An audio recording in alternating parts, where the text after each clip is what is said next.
Hello and welcome back to RamsTalkPodcast. And we're here today, a day after Derby's 2-0 defeat to Watford. That's now 4 defeats in a row in the league for the Rams. 10 points from the last 42 available, 4 wins in 22 league games. It's been a really, really poor run for the Rams. And, there's a lot of questions about Paul Warne, and we will get to that just after we talk about the game yesterday. So joining me today to talk all about the game, we've got a bloke who I actually came on this podcast. I actually forgot he existed until a couple of days ago when he jumped up in the chat. We've got Callum Boocock. How are you, mate? I'm all good, yeah. I've been searching for another manager, so I haven't managed to find one in the last 3-4 weeks I've not been on. But no, it's been a long time. Glad to be back on and discuss Derby with you guys. I wish it was just under better circumstances. Well, absolutely. And I heard you gassed out before Christmas, so I'm not surprised it's taking you this long to come back. We've also got Vic Singh. How are you, Vic? I'm very good, thank you. I've been applying for the job, so while Callum's been looking, I've been the one applying for the role. So, yeah, not too bad about yourself. Yeah, I'm all right, thank you. Although that fills me with a bit of concern. If I was worried about relegation already, oh my God, that's another level with Singh at the helm. Taking us to the Prem. I'm taking us to the Prem. Great stuff. I've been reading some of the comments already, so keep those coming in. We'll get to those when we get to it. But first, we really need to talk about the game yesterday. I mean, as far as Derby performances go, it seems baffling to say this when we, lost pretty comprehensively in the end. I don't think we actually were as bad as we've been in other games. We created a fair few chances. We had that really unlucky 2-minute spell where Mendez-Laing hit the bar with a bouncing ball, and Jackson puts in an overhead kick and it's the bar as well. And Ebou Adams, second half, hits the post from the edge of the box. And Derby just couldn't find a breakthrough yesterday. Callum, it's been a bit of a theme really with Derby recently. I mean, Sheff Wednesday away is another one where, we had so many chances and we just didn't take them. Whether we just make things too hard for ourselves or we just lack a little bit of confidence. It's really disappointing, isn't it, that we got so many opportunities to get something out of the game and we just blew it. Yeah, it's the tale of the tape for Derby this season. It's what happens in the Championship. If you don't take your chances, especially a team like ours who are fighting for any points that we can, you need to. I think that when you look at games gone, like you said, Sheffield Wednesday being one, yesterday being a prime example, with the amount of chances that you can't squander, especially when you've got the advantage of being at home. And it's coming from sources that you'd expect maybe on confidence, maybe when they're high in confidence, that they probably take. Jerry Yates hitting the side netting in the first couple of minutes. You probably say that needs to be on target at a minimum. Obviously, if it doesn't go in, that's absolutely fine. But to hit the side netting from where he was, that's very disappointing. The two that hit the bar from Mendez-Laing and Ken Jackson. Ken Jackson, you probably give a bit of a leeway to being an overhead kick, but it's the same circumstance. It's another chance that's squandered. Ebou Adams, good shot, but again, it's just they're just the ones that I'm just reeling off. But again, it's the amount of chances, as you mentioned, that we've not taken, and it's resulted in. I mean, one of them resulted in Watford going straight up the other end and putting it in the net and we're 1-0 down. So that's what the quality of the Championship is doing to us, because if we don't take our chances at a minimum, the ones we're getting, then obviously you're going to come unstuck, especially against tough opposition that we came up against yesterday. Yeah, definitely. I mean, Vic, there were a couple of questions about the team selection yesterday. I mean, Jerry Yates, who I've seen in the chat, people are already, giving him a little bit of criticism. I mean, he played 2 games with a groin injury. Warne came out and said most likely having some sort of injection to help him play to get through the pain. I thought he looked so isolated yesterday. I felt really sorry for him. I think once again he's one of those players where he's not a big player. He's not a big target man. Why are we playing him as one? We'll get onto that later on. And also Erin Cashin came into the team, and I mean you could tell from minute 1 he was not ready. He's only just back in training from his hamstring injury, and he came straight back into the team. Perhaps maybe a little bit surprising that we didn't start with Craig Forsyth at centre back. Obviously, someone that can play centre back and is fit. Vic, it was a little bit strange, wasn't it? And I don't think it helped Derby, the team selection that we put out. It didn't, but at the same time, it's a case of when you look at the squad and who's available and who's fit, what were our best options? And for me, Cashin, I think, had to go in if Phillips is injured. So you're looking at you want to play your best side against teams like Watford, and Cashin had to go in for me. I thought he played all right, actually, to be fair. Led by example, did everything that we expect Cashin to do, and he had a really good game. Going back to the Yates thing, the problem is we're playing him as a target man sort of striker. That something that we're expecting Salverson to obviously take over once he's fit. But we said it from the beginning. A player like Yates only benefits with someone next to him up top. That's how you're going to get the best out of him. The problem is we look at the setup, and even yesterday, you're looking at, was that our strongest team? Probably not. I mean, the persistence with Mendes Lang on the left and Jackson on the right. Again, I know Mendes has had his fair criticism over the season, and rightly so. I think he's been below par. But if I was to defend him, I think in the sense that he's been playing out of position all season. If he's on the right and he's playing rubbish, fair enough.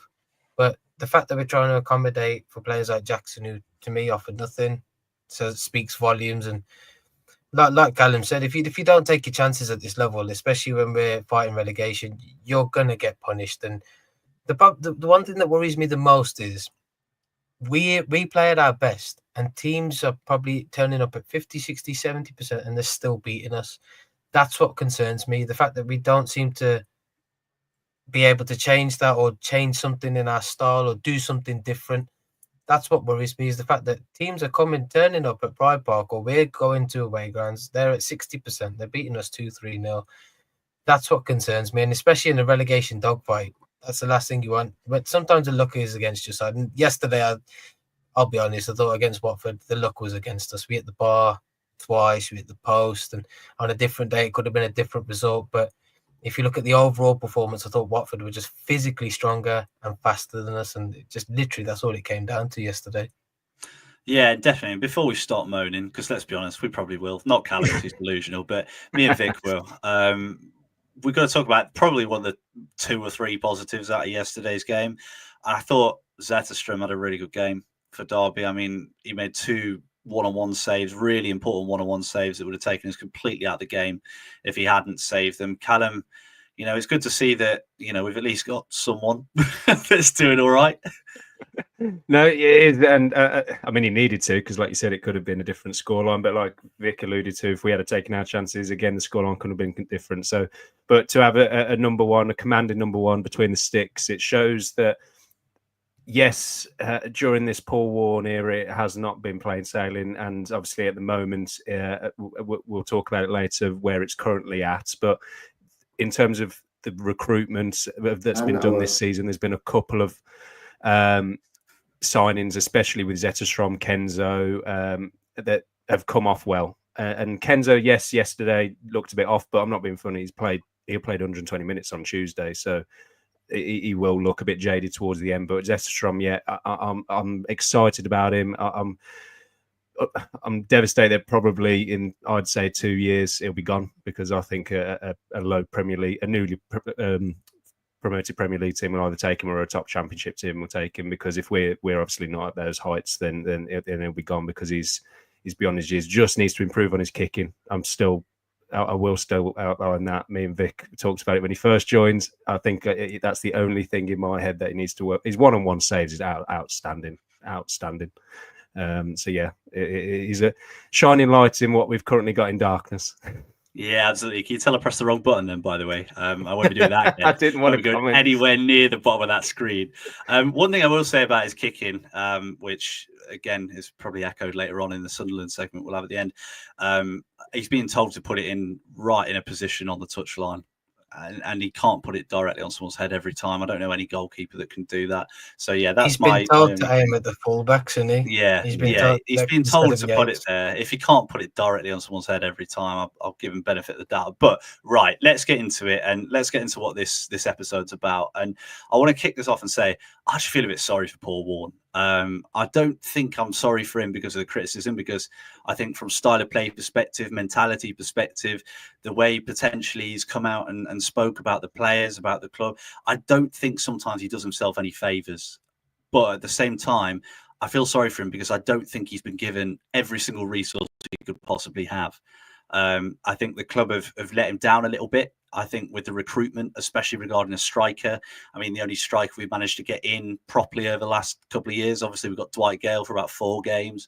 And, you know, we brought in Jerry Yates on loan. And how did we get Jerry Yates on loan?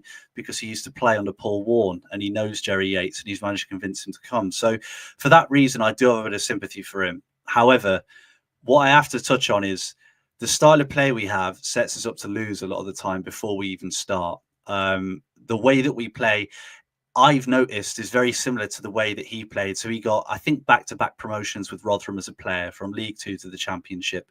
And they played the exact same football. Yes, I went back and watched old Rotherham videos to find this out. They played very similar football down the wings, workhorses in the middle to just win the ball back and give it to the fullbacks and wingers. And that's how they were successful. It was, you know, the approach that we did in League One, and it worked. And I can see why Paul Warne wants to go with that process, because it's what he knows and he knows it works. However, it's not working. And my problem is that we've got to a point now where we need to try something different and we're not.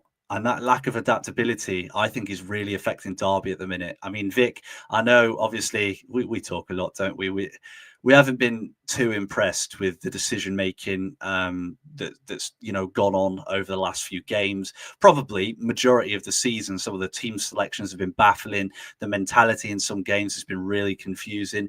I mean, I want to hear your overall view on this, because the comments are pretty negative, not going to lie, but I can see why, because the mood's so low at the moment, isn't it?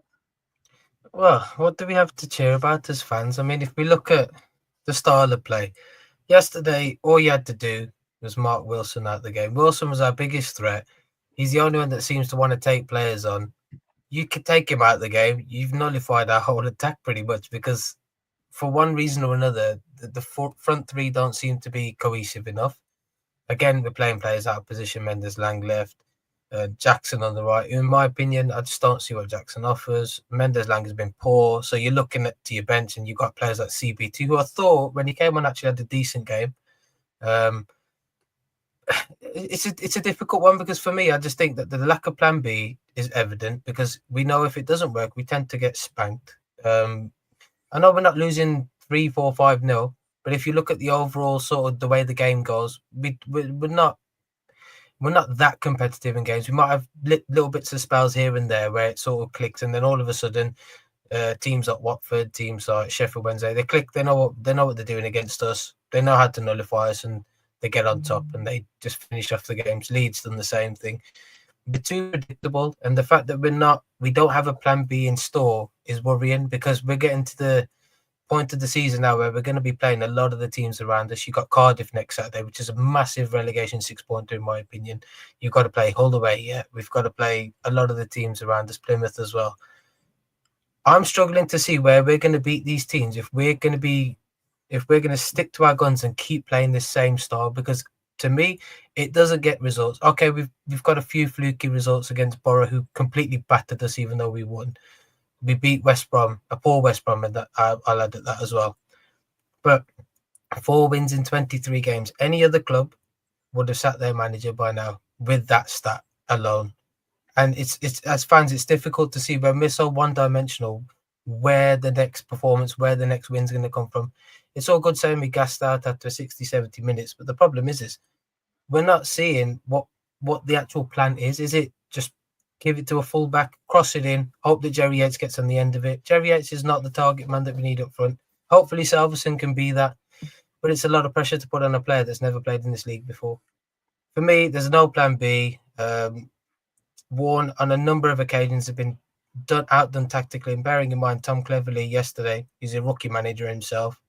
He outdid Warne tactically all over the pitch yesterday. So in my opinion, there's no plan B.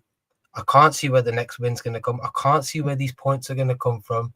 It's all good saying we're putting the effort in, but we've got to turn these effort performances into points now. There's no ifs or buts about it. Our survival hangs in the balance now.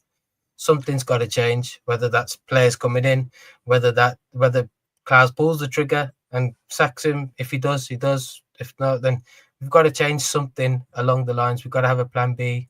Something's got to change. I completely agree. I really do agree.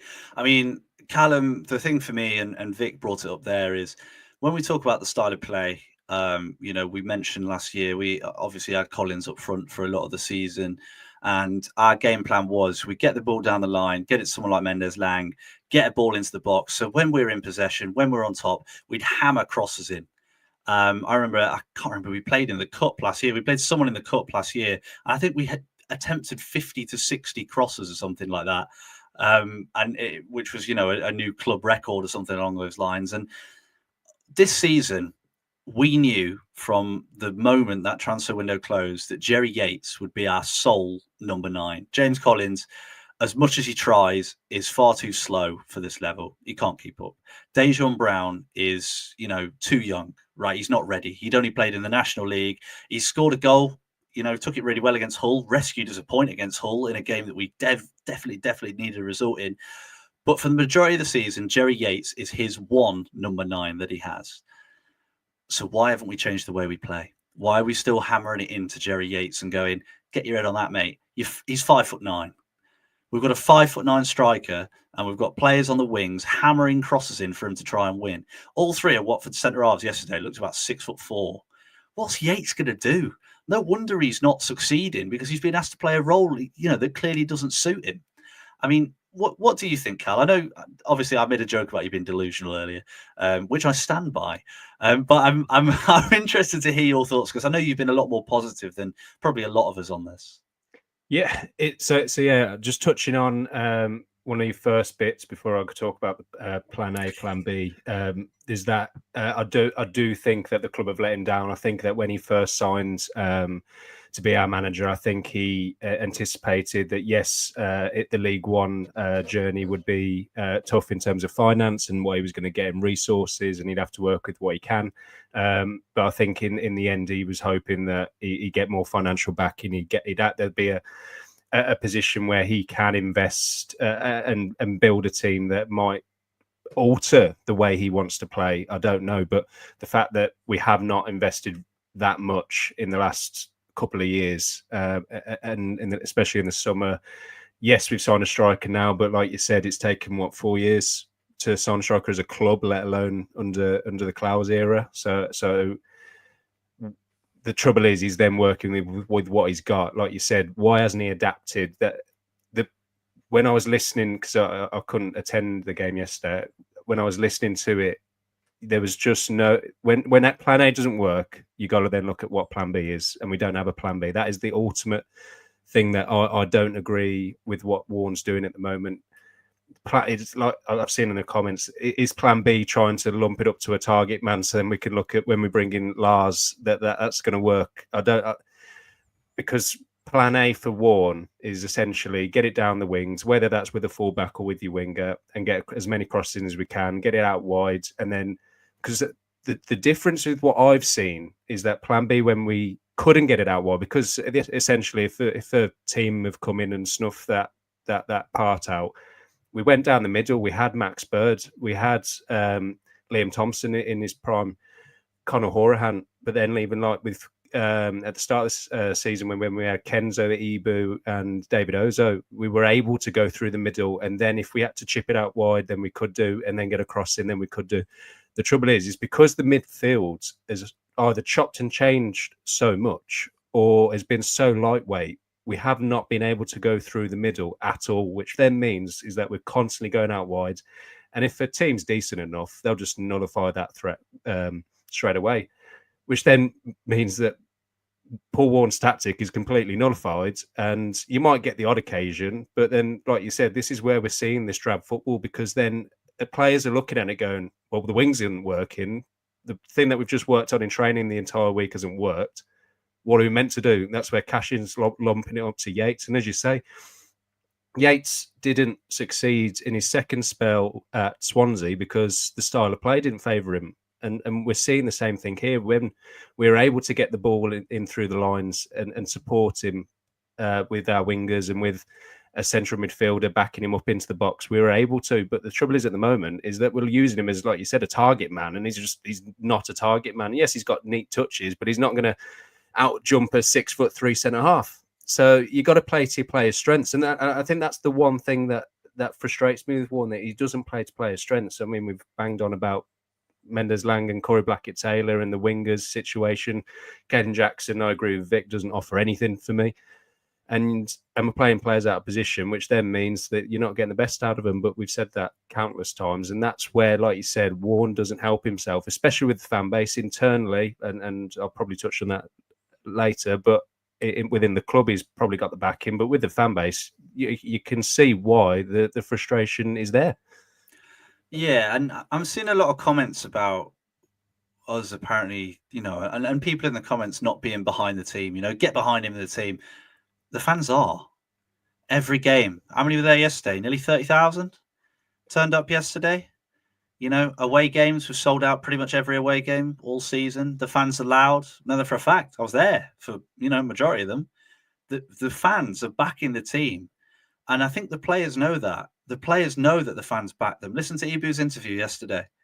He came out and said, we're really trying, really giving it a go. And that's what fans want to hear. Fans want to back the team. And I think the fans back the players.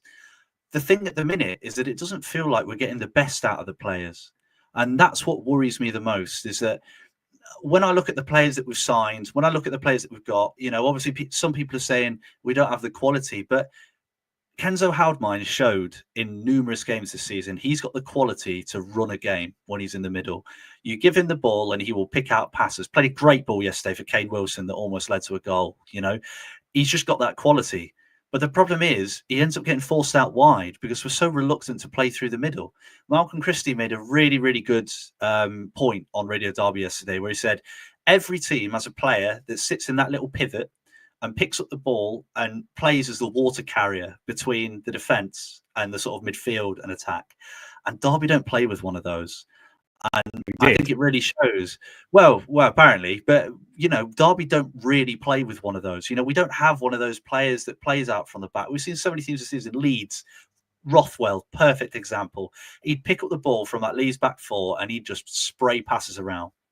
Now, when you look at the players that Warne's brought in and you look at the players that seem to get a remarkable amount of minutes in comparison to their performance, Caden Jackson, I agree with Vic, and I'm not trying to be horrible to Caden Jackson because I think he genuinely has something.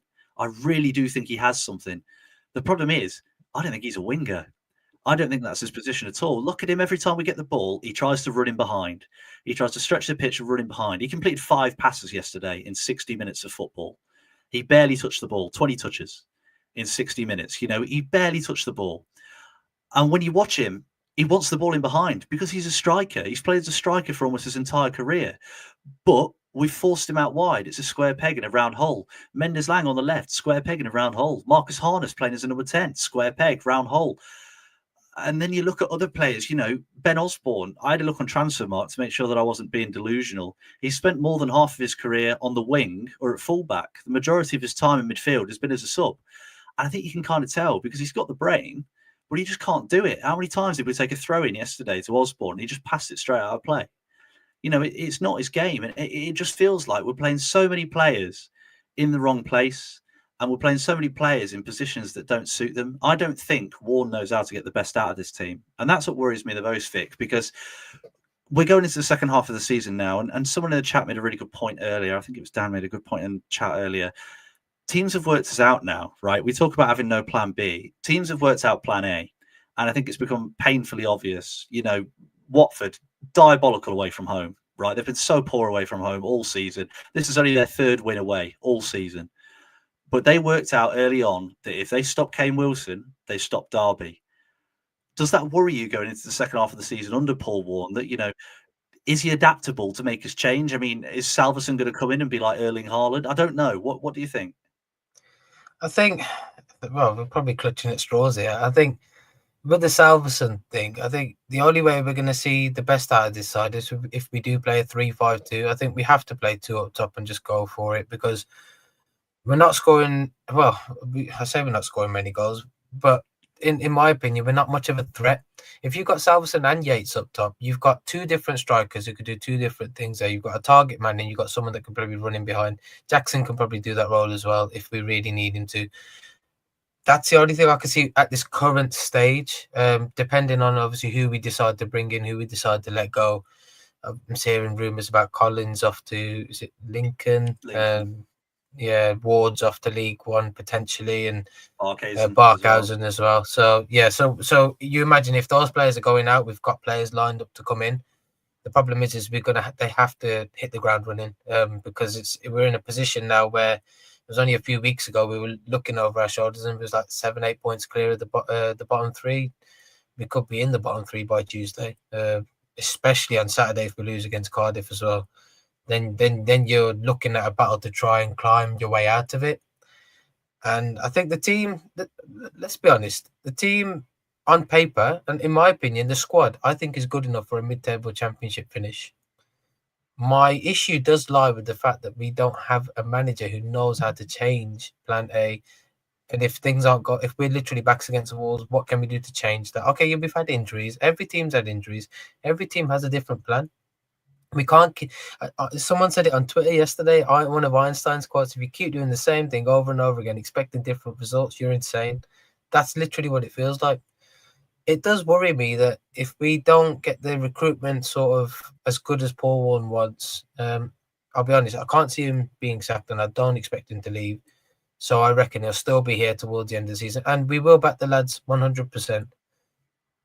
But we have to change our approach. It's not as if we're sort of coasting our way through League One like we did last season in League One. We were rubbish then as well, and we still got promoted in some performances. But it's a different ball game. We've got to change something up, and we've got to mix it up and not be so predictable. Let's play through the middle. Trust your players.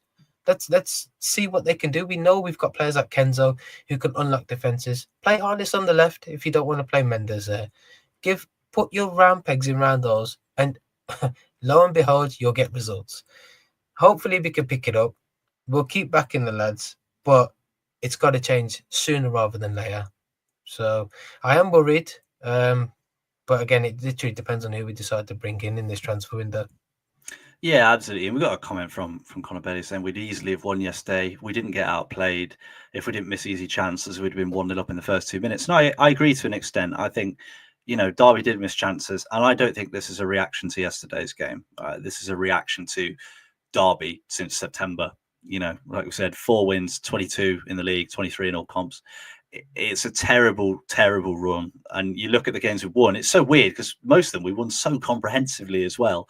And then you go to the next game and you don't see that team again. If we had back-to-back wins all season, I don't think so. But what I'd say is, I agree. I don't think Warne will go. And I really want him to succeed. And it sounds bizarre, and we sound like a broken record because we've said this so often. I actually really want him to do well. He's the manager that came in and got us promoted. We want to see him do well. But the reason why people are reacting like this is because he won't change. And he's coming out in all these press conferences. And he came out yesterday and went, yeah, we played really well. I mean, don't get me wrong. I don't think we were out of the game at any point yesterday. But Watford was so much better than us in every level. Every single department, they were better. Not just in the goal scoring. The way they moved the ball was brilliant.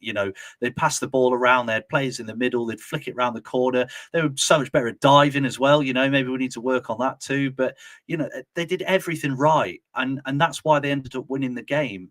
Derby don't do that. We can't put 5 passes together a lot of the time. When you look at passages of play, we barely put anything together. It's only really Haldmine and Wilson that ever seem to link up and create anything. Usually you'd fire it to someone's feet. They'd try and, knock it around the corner, play a 1-2, and they'd lose the ball. And we did it over and over. I mean, Elder was so guilty of that. I know he's had a great run this season. I thought he was really poor yesterday, but he kept trying to play that quick 1-2 and it never worked. So why keep doing it? And that's what makes you think we've got nothing else. And that's what worries me, Callum, a little bit is it feels like the players have lost their confidence now. And we saw it a little bit in a couple of games before Christmas. We then had a decent run where we played. Again, we didn't win many games, but we picked up a little bit. We drew against Burnley. We smashed Portsmouth. We beat West Brom. And it felt like, okay, maybe Derby are back on track. And it feels like we're back to square one, aren't we? Where the players have lost their confidence and maybe even a little bit. Are they starting to lose a little bit of faith in what they're being told to do? I don't think the second point, because I think that the team is still working incredibly hard. You can see they're working for the manager. I think it's more. I think that they are just low on confidence. I mean, anyone would be if you were 4 wins out of 20 odd games. I mean, I wouldn't know. I'm a class footballer, but when you look at the points that you've raised, Warne and where he's going with it, like you said, it's a broken record. We're hearing the same things, and I think, like you said, I don't think that he'll be sacked, because I don't think, in my personal opinion, that's the right answer. I've seen it happen too many times where you bring in a manager mid-season, especially with a week with the transfer window, that manager won't have a lot of resource to work with, and he's going to have the squad to work with. In my opinion, I think that the squad isn't as good as what we think it is. I think that we have an 11 or maybe 12 or 13 players who can make up an 11 that can be very competitive and be a mid-table championship team. Absolutely. But do I think the squad depth of the team is anywhere near mid-table? No. In my opinion, I don't think it is. I think it is where we are. And the trouble is that Warne's looking at sometimes off the bench, and he's bringing on players that aren't, with the amount of times over the last 3 or 4 weeks that we're bringing on players and they're not making an impact. Your subs are supposed to make an impact off the bench, whether that's for fitness or quality. I'm looking at some of the people that we're bringing on, and we've not seen that, I don't think, in the last 3 or 4 games. I think Leighton Orient was a statement that when we brought them on, nothing changed at all. We were doing exactly the same things that we were doing for 90 odd minutes into extra time, and we obviously went out on penalties. So I think that when you look at the recruitment in the next week is going to be pivotal to what happens to us this season, because I think the right players are going out the door, because you've got Barkhays and Collins and just remind me of the third one who's probably going to go out. Ward, Bradley. Who haven't, Ward, Bradley, they haven't touched the pitch, and they're the right players. They've helped us in League One. They're not a championship quality player. It's who comes in is the big question. We need a serious quality, and we're not going to get a top-end championship player for obvious reasons, but we need better than what we have got. We don't need a panic Chihuahua loan, because we've seen what that happens. We need to make sure we make use of what the loan spots we've got, and obviously the limited resources in finance. So why, Callum, if we're struggling so much for quality, especially up front, have we not played Corey Blackett-Taylor? Well, I think Corey Blackett-Taylor, every time he touches the pitch, he seems to go off injured. So I'm like, he can't play for 60 odd minutes. So he's gassed out, as Paul Warne would say every single week. But I don't know. I think that I've said it in the group chat. I think that there's something there. I think Warne, I don't know if it was a Warne signing. I think that's probably the only player, because he always bangs on about the personality of the player and them fitting into the philosophy of the club and his ethos in the squad. I think there's something there, because there's so many games that you can see him making an impact and what he can do. We've seen it in the last couple of games he's come on. And he offers way more than certain players, and he's not getting a look in. I think there's something off the pitch that maybe Warne's signed him and thought he's going to work for me. He's not going to work. He's a player that is similar to, in my opinion, a lower level Tom Lawrence, that you're not going to get the work rate going back, but he'll sure as hell give you something going forward. But it's Warne interesting. Warne doesn't like that, does he? He won more tackles, more duels, completed more passes, completed more dribbles, completed more crosses, did basically everything than Caden Jackson. And he played off. Yeah, he played half the time, and Jackson starts every week, and that's what really confuses me. I can't get my head around it, and I think it's what's frustrating so many people is that we just seem to be keeping doing the same thing. And like you said, the Einstein quote, like I just don't understand. I don't get it. You know, we turn up every week and we look at the team. We go, "Oh, brilliant! Jackson's playing again. Looks like we've got no right hand side." And lo and behold, we have no right hand side, because we're forcing, in my opinion, a striker to play on the wing. And I feel so sorry for Jackson. To be honest, I feel really sorry for him, because I think he's being hung out to dry a little bit by Warne, by putting him there, because he gets so much abuse from the fans. But I genuinely don't think it's all on him. I mean, Vic, just to sort of finish this segment off, we mentioned when we were talking before, we never actually appointed an official captain. You know, we talk about you go through dark times, you need your leaders. There's been a lot of criticism of Mendes-Lang. Look, everything we hear about Mendes-Lang in the dressing room is positive, really positive. Apparently, he's a really good guy. Everyone gets on with him. He helps out some of the younger lads as well. All the stuff you want to hear from a captain. It's a little bit odd, isn't it? It is a little bit odd that Derby never named a captain. I don't know whether any other team that Warne's manager has done that before. I don't know whether I know no other team in the Championship has this situation that we're in, which is really strange. I mean, when we look at where we are at the minute, we've got an identical record with Warne's Rotherham team that got relegated in the COVID season. Again, read into that as you will, and that's including goal difference too, which is a little bit concerning. But we can't hold past things against him, the management team, whatever, can we, Vic? Because that's not fair. But at the same time, it does seem a really strange decision that we don't seem to be doing all the things normal teams do. It's a Derby County way, isn't it? That's probably the short answer. But yeah, I mean, the captain thing, I mean, I was quite surprised when he took over the first full season. Obviously, the players had the vote and Horahan won the vote from the majority of the players. I would have thought that if Horahan, obviously we knew Horahan was leaving at the end of the season, I thought he might have done the same thing again in Spain with the players. The fact that even he turned around and said that I didn't pick a captain and Mendes sort of just took it. Maybe Mendes didn't even want it. I mean, I'm not criticizing his captaincy. I don't think he's a captain in my opinion. He might be a leader on the pitch, but I don't think he's captain material. But it does baffle me the fact that, and it goes back to the thing you were saying about there's so many things that Warne seems to be messing up internally, externally, that makes him look bad. This is one of those things. The fact that you couldn't pick an actual captain to lead your Championship season. What faith are the fans going to have in a manager that can't pick his own captain, doesn't change from a plan A, and we seem to be getting beat when teams are just playing half. I was about to say, they're playing at about 60-70% and they're beating us. For me, in my opinion, I always thought, and I said this at the start in pre-season, I thought Cashin should have been given the armband. Young, knows what Derby's all about. He's come through the academy. He's literally been through all the tough times, and I think he would have been the ideal sort of candidate for him or Nelson. The only reason why I didn't say Foz was just because I thought he might not play as many games. That's the captain debate for me. I think someone like that should have taken it, but there's been a number of things that we've had a bit gone wrong this season. But what can we do? It's just one of those things we've sort of got to dust ourselves off, keep going, and hopefully we can avoid the drop. But the problem is once you lose the fans, and I think Jacob, you must have seen it yesterday, and you must have heard the boos. Nobody booed the players, but when Paul Warne came to clap, he got booed, and I think they were saying "e-boo." I think that's what they were doing. Oh no, they weren't. No, they were not. You can hear it on radio. Callum, you can hear it on radio, Derby. You can sit with me on Tuesday and we'll see if they're saying "e-boo" or "boo." But nah, you can hear it on radio, Derby, mate. It was deafening. Yeah, Paul Warne, your football is not great was the chant from the crowd, and I'm sure you can do the maths and work out what that song really was.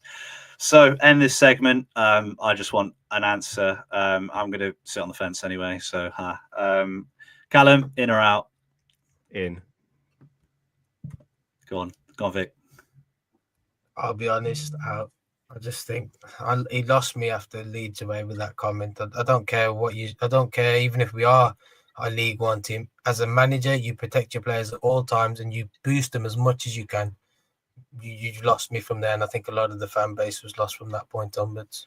So out for me. He only had one word. I gave him my one word, and that was it. I'm going to get rid of it. He gave a statement and everything. Listen, I'm a coach as well. That's why. Yeah, when you're a coach, you learn to waffle. Yeah, we've all done it. We've all done it every week. And I think, to be honest, I mean the comments are quite interesting. Out. I've seen out. Yeah, I think that says a lot. I think I'm still. I'd tell you what, if he's willing to make some changes, and if we get players fit and he's willing to tinker things a little bit, I'd say in. If he's just going to stick with what he's doing, I have to say out, because if we keep doing what we're doing, we're going down. So for that reason and that reason only, I'm going to say out. So on that really cheery note, we've got a little bit of a preview on Sunderland. I Love Supreme sent this in. Really grateful to them for giving up a bit of their time. They actually recorded so much that I had to really cut it down. They did a really good job, and I had to cut it down. Otherwise, the pod would be 7 hours long. So continue your argument in the chat, and I'll play this clip from A Love Supreme and find out a little bit about Tuesday's opponents. Pounds in A Love Supreme. So, in terms of how we played this season, we're fourth in the league with 51 points, which is nearly the same amount of points that we picked up in total last season, and we've still got 19 games to play. So we've been really good overall. At home, we've been, we're unbeaten at home. We've been really good at home overall because we haven't lost any matches. We haven't been good for the whole 90 minutes all the time. There's been a few halves where we've looked a bit dodgy. We've came close to losing a couple of times, against Leeds and Bristol City, but ultimately we came away with something, which is what matters in the end. Away from home, which is probably more relevant to this match, we've gotten into a habit of just not showing up for the first half of games, I think, sometimes. Swansea is a great example of that. We went 2-1 down at the break. We were 2-0 down at one point. Blackburn away, we were 1-0 down at the break. We came back into it, made it 2-1, and then we drew the game 2-2 right at the end. Hull away, it was 0-0 going into the break. We won in the second half. Luton away, both our goals we scored in the second half. So in the first half, we've definitely struggled a bit away from home, I'd say. We haven't won a game by more than a 1-goal margin since October, and that was Oxford at home. We haven't won a single game other than Portsmouth near the start of the season. I think it's the only game we've won away from home by more than a 1-goal margin. So I think that tells you a little bit about how we like to set up. Sometimes we'll try and defend a 1-goal lead. Sometimes that works, sometimes it doesn't. But it works more often than it does. And sometimes we're having to come back from behind. But ultimately we are picking up more points than we're dropping. So there's not much, I don't think there's much to complain about there still. And we've only lost one of our last 9 league fixtures, and even then that was a dodgy error right at the end. So in terms of who could hurt Derby, Eliza Mind is in great form. He didn't actually start against Burnley because they wanted to put that we made some changes, which I thought was quite harsh, to be honest, because in his 2 league fixtures before that, he's gotten a goal and 2 assists as well. So he was involved in all 3 of our goals against Sheffield United and Portsmouth. And also, he against Burnley, he only had 13 minutes on the pitch, but he created the first penalty because he got away from a couple of defenders really well. Put the great ball into Isidore as he's running into the box. Isidore gets fouled, and then it's a penalty. So he's been really good. Isidore, even though he missed 2 penalties, he's been really good. He's been scoring in the last few weeks. He's looked quite confident generally. I really hope missing these 2 penalties doesn't hurt him. So in terms of our weaknesses, there's 2 things definitely that come just right at the top of my head. Number 1 is Anthony Patterson's distribution, because I think they try to get him to play it out to the wing, and it just tends to go over everyone and out for a throw into the other team. Another thing is we don't actually have a natural left winger. We've tried Lefay there, we've tried Mayenda there. Lefay wasn't bad, I just don't think he's a left winger. Mayenda wasn't that great at left wing, to be totally honest, but they've moved him out to the right, and when he's played up front, he's been better this season.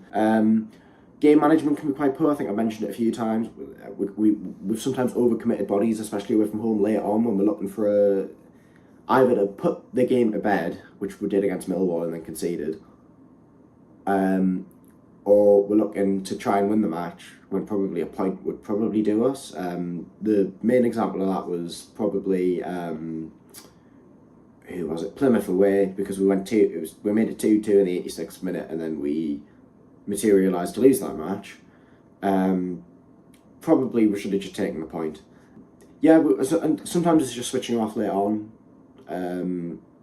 making an error. Stoke away, we didn't clear our lines. Tom Cannon scores. But ultimately, we're still winning most games. We're still getting the points we need, and we're still in a really, really good position. We're 11 points clear at the time I'm recording this of 7th place. So ultimately, we've been really good this season. We've got loads of players in really good form, and even if sometimes having a younger squad can cost us right at the end, it's not costing us too greatly. So, and finally, score prediction. I want to say we'll win. We're not going to win by a lot, but I do think we will win. We've tended to be quite good at bouncing back from dropping points this season. Although your home record is actually really good, so it won't be an easy game by any means. 2-1, 1-0 to us, something like that. I can see you definitely scoring first, but just because we don't show up in the first half sometimes away from home. But I do think we'll come away from the point. I just really, really hope Isidore doesn't miss any good chances, because I think that would knock his confidence even further. So yeah, I do think we'll win, but I don't think it'll be by a lot. I do this every time. I leave myself on mute and forget to unmute myself. I'm shocked at this now. Thank you so much to I Love Supreme for sending the insight in. And I mean, looking forward to Sunderland. I mean, the comments have been not great. Not looking forward to Tuesday, says Samantha. Derby could be in the bottom three, says Ian. It's not going to be a good one, I don't think, for Derby. I really can't see much happening. But then again, this keeps happening, doesn't it? Whenever we seem to get a big result that knocks us back and everyone sort of turns on Warne, turns on the players, all of a sudden, Derby seem to pick it up. And what better team to do it against than a Sunderland team pushing for promotion? So, Callum, give us a really short summary on what you think the game's going to be like, and give us a score prediction and goal scorers. And in the chat as well, please, give us your goal scorers, score predictions, all of that sort of stuff too. Yeah, I think if we're going to be positive, then I think it's going to be anything like the West Brom result. I think it's going to be low scoring. I think we're going to nick it, and we're going to be on the cosh the entire game. I mean, from that summary that we've just listened to, we're hoping that we're going to score first. I don't know where that's going to come from. Hopefully from our Norwegian Viking, if he does play in the week. So I will be positive. I will continue to be positive, because otherwise I'm going to go mentally insane. So I will go 1-0 win, and I will go Lars. I will go Lars to score. Comes off the bench, and he's going to score a bullet header. So 1-0 win. Nice. That would be nice. Vic? I hate to burst your bubble, but I don't even think Lars will be in the squad Tuesday. Just based on what Paul Warne said, he's at Matlock sort of stage at the minute, so he's probably a couple of weeks away from joining in. But it's difficult to say. I think they've got I think the game's going to be won and lost in midfield, and if you look at their midfield, I think it's pretty strong. So I can't see anything more than a 2-1 loss, if I'm being honest. I just think that they'll have the quality just to put us to the sword in the end, in my opinion. Absolutely. I mean, we've got some already. Jim's put 3-0 defeat. Good start. Harry Hammond's put 3-0 defeat. DB 800's put 5-6-0 defeat. Noah Cooper's put 2-0 Sunderland. Adam Lilly's put 1-1 cash in, or a 0-1 loss. And then Warne gone if we lose. Ian Fraser's put 2-0 to Sunderland. And I think I'm going to say 1-0 Sunderland, mainly because I said on Watford's actual website that we'd beat them 2-0. And I will never predict us to win again. So I'm going to go a 1-0 defeat against Sunderland. I think I actually put us to win as well on Sunderland, on the Love Supreme. So we'll find out, won't we? We'll see it. So yeah, it's interesting. And I want to end on one final question for both of you. I want both of you to give your answer. If we lose on Tuesday, do you think he goes? No. I don't think he goes until at minimum February, if he does. No, but I think the Cardiff game's a lot bigger, so my eyes are firmly on that one. I agree with that. Absolutely. We'll see, won't we? We'll see. So thank you so much for listening. If you did enjoy, please do leave a like. Please do subscribe. We do these every week, midweek and weekend. So if you want to get involved in the comments, and get involved in the discussion. It's great. It's been really good today, reading what you've put, and getting you involved in the conversation. Please give us a rating on Spotify, Apple Pods. Give us a good one, please. Really appreciate that. We put a lot of work into this, although, sometimes when I press wrong buttons, it might not look like it. So thank you so much for listening. Hopefully, Derby will bounce back, and we'll be back next Sunday with 2 big wins. But we'll be here on Wednesday with midweek. It's you doing it, Callum. It's you. Yeah. Brilliant. Everyone will be well up for that now. Thank you so much for listening. See you soon, guys. Oh, wait, no, I didn't do it. Goodbye from me. Goodbye from me. Keep the faith in those players, Rams fans. Goodbye from me. Thank you very much for listening. We'll see you soon.